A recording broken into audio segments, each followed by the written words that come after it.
Dans un premier temps, je voulais devenir propriétaire. Je travaillais à l'époque dans un gros cabinet d'architecture et j'avais très envie de pouvoir travailler sur des projets un petit peu plus petits, plus à mon échelle. Mes parents, qui sont également dans la construction, m'ont proposé du coup de m'aider sur ce projet-là. On est tombé sur cette petite Toulousaine qui est présente sur la parcelle et qui était abandonnée depuis une dizaine d'années. Donc là, on a vu quand même pas mal de potentiel sur ce terrain-là. On s'est lancé dans le projet donc de réhabiliter la Toulousaine et de faire une maison neuve en lieu et place des anciens bâtiments et du parc qui n'était pas du tout soigné.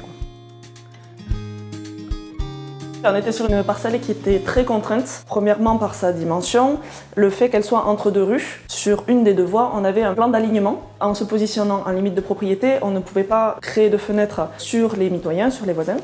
Donc la conclusion était le fait que la maison devait être mono-orientée, sud-est, face à une résidence donc de 7 étages, qui avait du coup beaucoup de vues sur la parcelle. J'en suis venue finalement à me dire, première chose, la maison, on va légèrement l'enterrer, c'est-à-dire creuser un petit peu pour lui donner un peu un effet massif qui sort du sol. Ça permettait de se mettre à distance de la rue. Pour l'étage, il fallait traiter donc le vis-à-vis par rapport à la résidence. Là, je suis partie sur la réalisation d'un mouchard à biais. Donc on rentre en fait sur la parcelle à un niveau, donc au niveau de la rue, et puis on pénètre dans la maison par un parcours architectural qui permet de longer une jardinière, et on s'appuyait contre un mur en briques et galets existant. Donc il ne fallait pas déchausser ce mur. Cela a permis de générer au sein de la maison des jeux de niveau. On rentre dans la maison directement avec une vue perspective grâce à une double hauteur et donc du coup une lumière zénitale qui vient éclairer donc cet espace-là. Bien évidemment, on est quand même sur une petite maison de ville d'une centaine de mètres carrés. Donc l'idée c'était de pouvoir agrandir au maximum les espaces. Donc on a fait une grande ouverture, bien qu'on ait une résidence en France, on a quand même assumé le fait de faire une grande ouverture pour avoir une double orientation et ainsi avoir un espace de vie qui est en permanence éclairé. On a positionné également des menuiseries en fait, à galandage pour pouvoir ouvrir entièrement l'espace.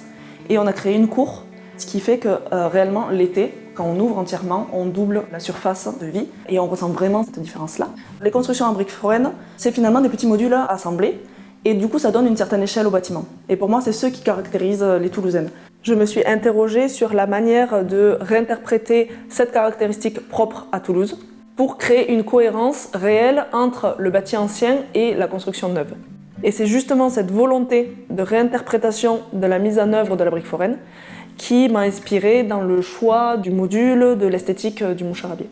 Ce mouchard à biais, il a été conçu pour cette vibration sur la rue, pour gérer le vis-à-vis par rapport à la résidence, mais également pour un confort climatique, puisqu'on est orienté quand même sud-est, et ça permet de faire une protection finalement, puisqu'on a une double peau. Ça permet également de filtrer la lumière. On a une maison qui fait 12 mètres de long, donc quelque chose qui est plutôt longitudinal. Donc on va essayer d'y faire un jeu d'ombre et de lumière. Et puis finalement, on est parti donc avec l'aide de mon père, qui est artisan maçon. Il m'a aidé du coup à trouver quels composants on allait mettre pour créer ce module et faire les tests de solidité. C'est Anaïs qui faisait les éléments dans la semaine entre deux plans. C'est ça. La couleur, on voulait rester dans le style de la Toulousaine. On a toujours dit que c'est facile de faire sur un papier. Quand elle me dit montre-moi comment il faut faire, c'est valorisant de lui apprendre comment faire les choses. Et je suppose que ça l'aide dans son travail de savoir si c'est réalisable ou si ça ne l'est pas. Je dessine différemment, c'est-à-dire que maintenant que j'ai vraiment fait par moi-même, je vois comment on va le réaliser. C'est un long chemin finalement pour arriver au résultat, mais ce qui compte, c'est qu'on a pu le faire justement main dans la main avec ma famille. Et c'est vraiment le travail finalement de tous les jours où on travaille le détail. J'ai eu du plaisir parce que ça me sortait un petit peu de l'ordinaire, disons. Ça a été... Oui, j'ai fait des choses que je n'aurais pas faites autrement. On a parfois un terrain où on ne le sent pas, où on ne le voit pas. Un autre peut voir, en fait, c'est la solution ou la réponse. Donc finalement, ça vaut le coup de persévérer et de ne pas lâcher une idée trop vite, en fait. Ça t'amuse? Tu t'amuses? Oui.